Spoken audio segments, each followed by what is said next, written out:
बिस्मिल्लाहिर्रहमानिर्रहीम। अस्सलाम वालेकुम। मैं आपका मेज़बान मोहम्मद जावेद इकबाल। आप देख रहे हैं प्रोग्राम आवाज़े उंदलस। आज अमेरिका की सख्त पॉलिसियों की वजह से स्टॉक एक्सचेंज में शदीद मंदी का रुझान रहा है। पाकिस्तान समेत सऊदी अरब दुनिया भर की एक्सचेंज क्रैश कर गई हैं, मगर चीन की स्टॉक एक्सचेंज को कम नुकसान हुआ है। ये सब अमेरिका के टैरिफ ज़ायद लगने की वजह से कारोबारी लोगों ने खरीदारी बंद कर दी है। कारोबार मुतासर होकर रह गए हैं। स्टॉक एक्सचेंज बुरी तरह क्रैश कर गई है।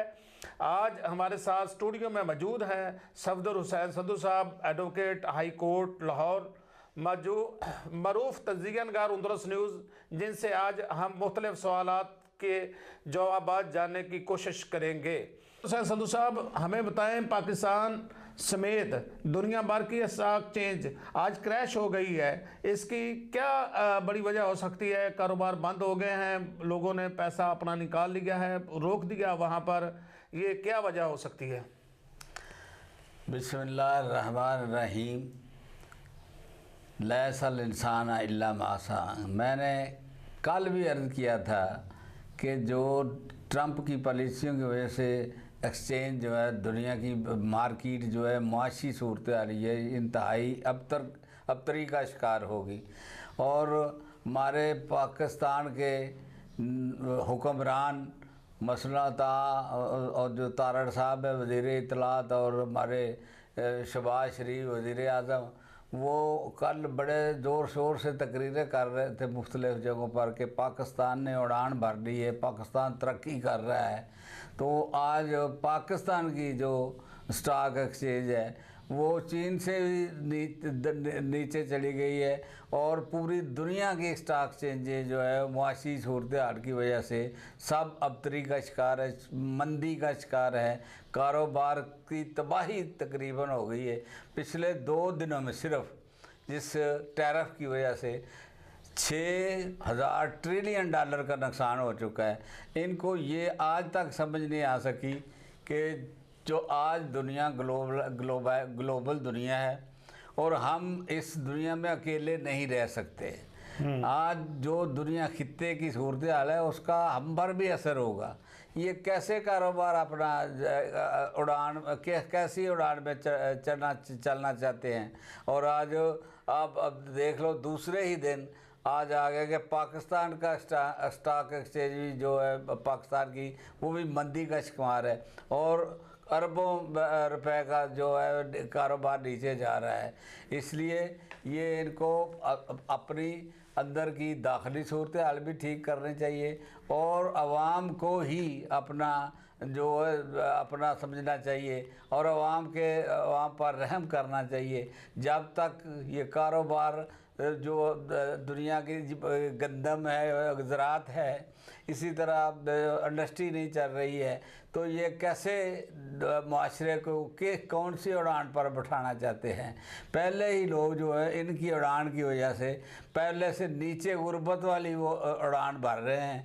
मुझे आज तक कोई नज़र नहीं आया कि पाकिस्तान में कोई ऐसी उड़ान हो रही है जैसे मखलूक खुदा का, अवाम का, पाकिस्तानी शहरियों का कोई बेहतरी शहरियों में कोई बेहतरी आ रही है। मैं तो यही नज़र आ रहा है कि ये हम नीचे की तरफ जा रही हैं। मसलन शेखपुरा के मेन बाज़ार में लोगों ने लाखों रुपया लगाकर अपनी बिल्डिंगें बनाई थी, अपने रोज़गार चलाए थे। रोज़गार जिन लोगों का चल रहा था वो भी उजाड़ दिया है, और बनी बनाई बिल्डिंगों की जो अरबों का नुकसान कर दिया है। इससे मुल्क कैसे उड़ान बन सकता है?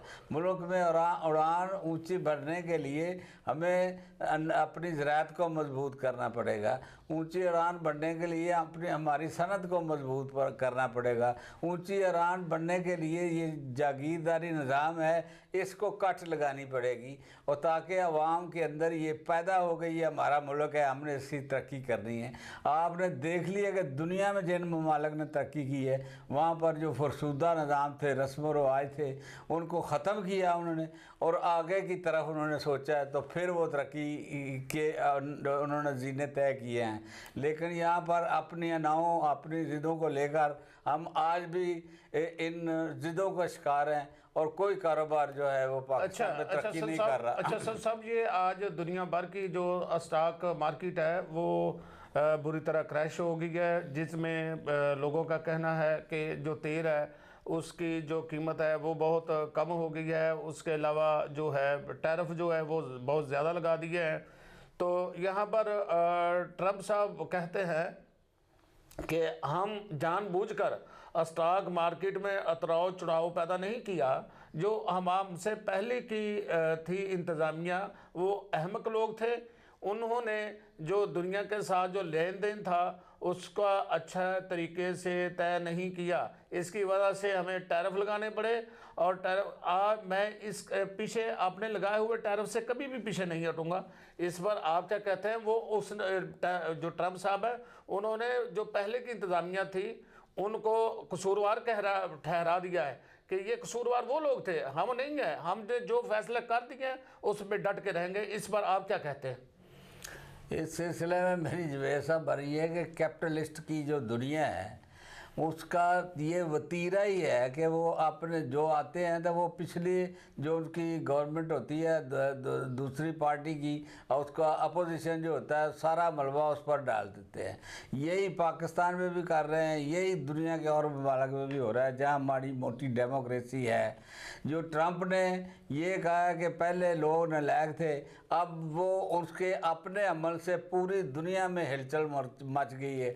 खुद अमेरिका की अपनी स्टॉक एक्सचेंज भी मंदी का शिकार है। तो अब वो लोगों को तसल्लियाँ दे रहा है कि दवाई खानी पड़ती है, कुछ गोलियां खानी पड़ती हैं। तो ये सिर्फ आप अपने कारोबार को बचाने के लिए और अपने कैपिटलिज्म को बचाने के लिए ये सब वो साजिशें कर रहे हैं। और उस पर ये नतीजतन अगर अवाम, दुनिया की अवाम ने फैसला कर लिया तो अमेरिका को, ट्रंप को पीछे हटना पड़ेगा मेरे ख्याल में। अच्छा, दूसरी बात यह है कि बरसगीर पाको हिंद के लिए इंतहाई ख़तरनाक खबर यह है कि ईरान ने अपनी फ़ौज हाई अलर्ट कर दी है और इराक, कुवैत, अमारात, कतर, तुर्की, बहरीन ने अमेरिका को अड्डे दिए तो ईरान उनको अपना दुश्मन समझेगा। तो इसको आप किस नज़र से देखते हैं कि अगर अमेरिका चढ़ाई करता है ईरान पे, क्या हम लोग महफूज रहेंगे? तो ये हमारे जो साबिक तज्ज़िया नगार मरहूम अकरम नाज साहब ने मुख्तलिफ अपने तज्ज़ियों में कहा था कि 2025 जो है, ये मैं पहले भी कह चुका हूँ और आप भी उनकी बताई हुई पेशन गोई की हुई कहते थे कि 2025 में अमेरिका ईरान पर हमला करेगा। तो आप इसको किस तरह देखते हैं? उन्होंने कहा किसी ने भी अड्डे दिए तो वो हमारा दुश्मन होगा। क्या हम महफूज रहेंगे जो पाकिस्तान वाले? जो ये सब, अगर मैं तो कहता हूँ खुदा करे कि दुनिया तीसरी जंग अजीम से बच जाए। अगर अब ऐसी सूरत बनी तो हम कतन महफूज नहीं रह सकते, बल्कि ईरान में और वो तो हमारा हमसाया है। अगर वहाँ पर अमेरिका ने हमला किया तो पाकिस्तान कैसे महफूज रह सकता है? इसी तरह जो बाकी ममालिक हैं वो भी मशरिक़ वस्ता के ममालिक भी महफूज नहीं रह सकते। अब चुप करके बैठने से ये मसाइल हल नहीं होंगे। हमें कुछ वाज़ेह तब्दीली करते हुए अपनी अनाओं और ज़िद्दों को छोड़कर मुल्क के दाखिली मामलात को ठीक करके और अपनी सियासत को खित्ते की सियासत के साथ जोड़ना चाहिए। अब दुनिया में ये होगा, 2025 में उथल पुथल ये होगी कि अगर अल्लाह ताला ने बचाया तीसरी जंग अजीम से तो बहुत सारी मुआशी जो ब्लाक है दुनिया के वो तब्दील हो जाएंगे। ये इसलिए ये अकरम नाथ साहब ने कहा, मैं भी कहता हूँ कि ये दुनिया के अंदर अब मुआशी तब्दीलियों का साल है और खित्ते के अंदर नए ग्रुप्स बनेंगे, नए ब्लॉक बनेंगे, नए नेटो बनेंगे और नए ब्रिक्स बनेंगे, नए जो जोड़ तोड़ होगा। इसलिए ये अहम बात है इस वक्त पाकिस्तान के हुक्मरानों के लिए कि वो अपनी ज़िंदा को छोड़ें और बैठकर सोचें अपने मफाद के लिए, पाकिस्तान के मफाद के लिए कि वो किस ग्रुप के साथ जाना चाहते हैं, क्योंकि तब्दीली होनी है 2025 में, ये यकीनी बात है जनाब। नाज़रीन, आज हम आपको यहाँ पर बताते जाएं कि इसराइल ने बमबारी करते हुए गज़ा को जो है वो वहाँ पर इतनी बमबारी की है, वहाँ पर सहाफ़ियों के कैंप पर हमला किया है। ये 2 सहाफ़ी जो है वो शहीद हो गए हैं और कुछ लोग वहाँ पे ज़ख्मी हो गए हैं। दिन रात वो लाशें ठा रहे हैं। तो हम अपने हिस्से का किरदार अदा नहीं कर रहे। तो हम अपने प्रोग्राम से आगे बढ़ाते हुए सफदर संधू साहब हमें बताएं कि शाहिद खान अब्बासी साहब कहते हैं इमरान खान की रहाई मुल्की मसाइल का हल है। इसको आप किस तरह देखते हैं कि हमारे सिक्योरिटी पे बहुत सारे पैसे लग जाते हैं, हमारी अदालतें इसी कामों में मसरूफ़ हैं, हमारी सिक्योरिटी इसी कामों में मसरूफ़ है। क्या आप इसको किस नज़र से देखते हैं बतौर वकला, बतौर तज्ज़िया नगार? जवेद साहब, मैं इस बारे में इस हद तक शाहिद खान अब्बासी साहब की बात दुरुस्त है कि अगर इमरान को रिहा करेंगे तो बहुत सारा जो दबाव है अवाम का, नफ़रत है हुकूमत के ख़िलाफ़, वो कम हो जाएगी। लेकिन इसको ठीक सबको मिलकर करना पड़ेगा। और जब तक ये तय इन्होंने ये फ़ैसला ना किया मौजूदा सियासतदानों ने कि हमने अपने कंधों पर चलना है, ये मुक्तदरा के कंधों पर नहीं चलना है, इसलिए बार बार जब ये मुक्तदरा को बुला लेते हैं और फिर उनके सहारे चलने की कोशिश करते हैं, आपस में लड़ते रहते हैं, अपनी ईगो ख़त्म नहीं करते। इसलिए आज सूरत हाल दुनिया की, खित्ते की ऐसी है कि इस चीज़ को फौरी तौर पर ख़त्म करना चाहिए और अपने मुल्क की बेहतरी के लिए, मुल्क को बचाने के लिए, मुल्क के अवाम की हिफाजत के लिए हम लोगों को जो इकट्ठे बैठकर सोचना चाहिए कि इस मुल्क को हमने कैसे आगे लेकर जाना है, फिर जाकर मुल्क तरक्की कर सकेगा।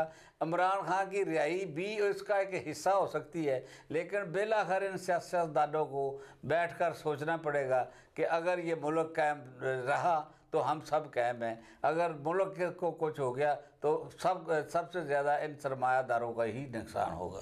आपके ख्याल में इमरान खान को रिहा कर देना चाहिए, इसको कोई ऐसा हल निकाल लेना चाहिए जिसकी वजह से हमारी सिक्योरिटी का पैसा बच सके, हमारी अदालतों का टाइम बच सके, आवाम जो अदालतें हैं वो दुनिया के जो केस हैं वो निपटा सकें, यही कहना चाहते हैं आप? बिल्कुल, मैं ऐसा ही कहना चाहता हूँ। बल्कि मैं राणा सनाउल्लाह जो मशीर है वज़ीर आज़म के, जब वो कहते हैं कि अगर इमरान खान को रिहा कर दिया तो हम जेलों में जाएंगे जी, जब जो और बेशुमार और भी मिनिस्टर हैं जो इस बात को कि वो उसको अंदर ही रहे तो हमारी हुकूमत बचती है, इससे निकल जाए। मैं इमरान खान का को भी और उनकी पार्टी को भी कहूँगा कि वो इंतकामी सियासत की बजाय अपने मुल्क का सोचे, इस खित्ते का सोचे, इस दुनिया का सोचे और दुनिया को अजीम जो तीसरी जंग है उससे बचाने की कोशिश करें। जी, जिस तरह संतू साहब ने बताया कि हमें जो इस वक्त है इंतहाई ख़तरनाक मोड़ पे खड़े हुए हैं, तो अमेरिका जो है वो भी चढ़ाई करना चाहता है। इसराइल पहले ही इस्लामी मुल्क को, फ़लस्तीन को दुनिया सफ़ाए हस्ती से मिटा चुका है। किबला अव्वल की हम हिफाजत नहीं कर सके तमाम इस्लामी ममालिक, तो ये लम्हा फ़िक्रिया है। इस वक्त हमें फौरी तौर पर सोचना चाहिए, हमें अपना वक्त बचाना चाहिए, सियासी दुश्मनियाँ जितनी हैं सबको ख़त्म करना चाहिए। ख़त्म करके पाकिस्तान को साथ लेकर तमाम जमातें इकट्ठी हो जाएं, पाकिस्तान को लेके आगे चले।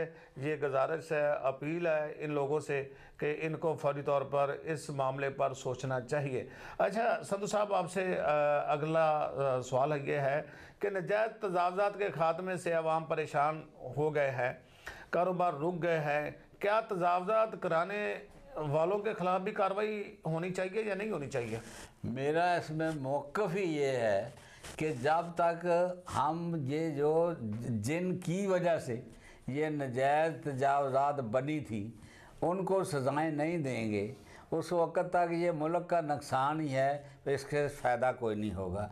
जब वही लोग फिर पैसे लेकर रेहड़ियाँ लगाने देंगे, वही लोग वो फिर जो अपना जदोजहद अपना करप्शन करेंगे, तो ये मुल्क कैसे आगे चल सकता है? इसके लिए ये पहले ज़रूरी है कि हम जो पहले लोगों ने बेईमानियों से करोड़ों लाखों अरबों डॉलर इकट्ठे किए हैं, उनको उनसे तमाम जायदाद जब्त कर लेनी चाहिए और उनको कहें कि आपने अपनी ड्यूटी नहीं की, आपने अपने ओहदे के साथ गद्दारी की है, आपने करप्शन की है, इसलिए उनकी जायदादें जब्त करें, उनको सजाएं दें।